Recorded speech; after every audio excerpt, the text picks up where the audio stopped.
کیا تم جانتے ہو کہ ایسا کبھی نہیں ہوتا کہ اللہ تم سے راضی نہیں ہوتا؟ یہ تو لوگ ہیں جو ہم سے راضی نہیں ہوتے، اور یہ اللہ راضی ہوگا، اور بہت جلد تم ان روتی آنکھوں سے اپنا نصیب بدلتا دیکھو گے۔ تمہاری ان ضبط کردہ نگاہوں کے لیے اللہ کے پاس بے شمار وسیلے ہیں۔ تمہارے اس صبر کردہ وجود کے لیے اللہ کے پاس ہزاروں معجزے ہیں۔ جب وہ تمہارے سوچے ہوئے ارادوں میں شکست دیتا ہے تو پھر وہ تمہیں اپنی قدرت دکھاتا ہے۔ ڈرو نہیں، دعاؤں کو ضائع نہیں کیا جاتا، وہ تمہیں اپنے راستے سے چلا کر تمہاری منزل تک لے کر جاتا ہے۔ یہ دیری تو اس کی محبت کا نرالا سا انداز ہے، جس کی بھا جائے اس کی آواز کو وہ بار بار سننا چاہتا ہے۔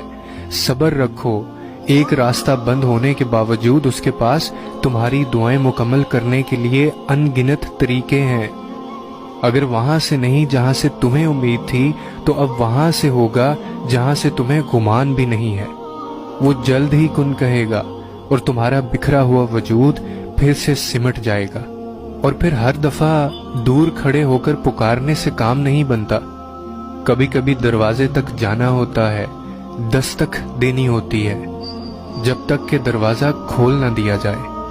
من پسند چیزیں آسانی سے نہیں ملا کرتی، صبر کا امتحان لیا جاتا ہے، لگن دیکھی جاتی ہے، انسان کو مشقت کرنی پڑتی ہے، محنت کرنی پڑتی ہے، رستے بدلنے پڑتے ہیں، سجدوں میں راتیں کاٹنی پڑتی ہیں، پھر کہیں جا کر دروازہ کھلتا ہے۔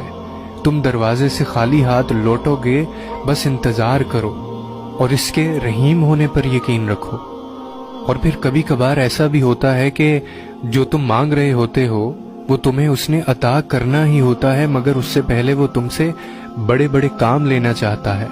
ہو سکتا ہے وہ تمہیں پہلے اپنے بہت قریب کرنا چاہتا ہو۔ وہ تمہیں تمہاری خواہش تب نصیب کرے گا جب تمہیں اس کی سب سے زیادہ ضرورت ہو۔ ہو سکتا ہے نا کہ